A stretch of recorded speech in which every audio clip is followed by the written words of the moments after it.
Hi, my name's Nick. I'm a data subject and targeted individual in Cape Town, South Africa, and making another data subject dialogue video because, brain-machine interfacing, data subject, hyperstimulation, and coercive detention in terms of neural feedback experience. Being a data subject since 2013 with the Human Capacity Development Program launched in South Africa, and coinciding with the threats against our regulators, supporting the fact or supporting a belief, the state of South Africa, executives and ministers have been engaged in torture. And what we saw with Dr. Sekoloma Maradintre, the former Inspector General of Intelligence, obstructions and delays in the investigations of torture. In terms of the Istanbul Protocol, written or governed by the United Nations, or supported, it's factors or supporting a belief the state was involved in initial torture, and in terms of my complaint to regulators, the letter came back that the officials weren't responsible. It was artificial intelligence. So I'm left with like this ladder I got to climb because Office of the Inspector General of Intelligence is the next one up after the information regulators of South Africa.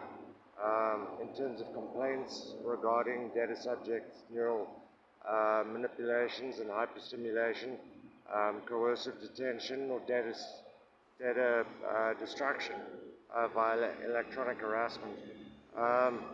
So that complaint then gets forwarded to the Office of the Inspector General of Intelligence, and currently on my Facebook I have warnings from Google that the site's not safe and my information's at risk, and kind of a tactic or another tactic to delay investigations. But I'm seeing a lot of on-the-ground support from locals who have experienced life in Africa, have next to no education, have strong sort of data subject hyperstimulation around previous regimes of torture and supporting human rights violations by the states of different African countries and different European and international countries. So the onboard support for neural data breach, data subjects, neural data breaches, and exposure to vulnerabilities of these or within these technologies, in terms of bias, discriminatory, and prejudicial algorithms on psychological continuity of data subjects, mental integrity of data subjects, cognitive integrity of data subjects, and the human rights accountability and transparency around these are not getting their light. So with me having a really crap day of continued cyber torture, as happened with Mark Minnie when he shot himself. This process started in about 2017, 2018, when it was launched. For me, it coincided with protection orders, Protection Order H908 from the Cape Town Magistrates Court, in terms of protection orders that started. But today keyword harassment has just continued, and it's delays and obstructions in the investigations of torture to hyperstimulate data subjects to the point of data destruction and data hyperstimulation. So keyword association, even YAR behind me, is constant badgering, which I expect a lot of data subjects, especially I'm noticing radical racial profiling. So So like many of the African countries, they have their middle class, and that middle class was installed by, say, like dictators, previous dictators like Idi Amin in Nigeria.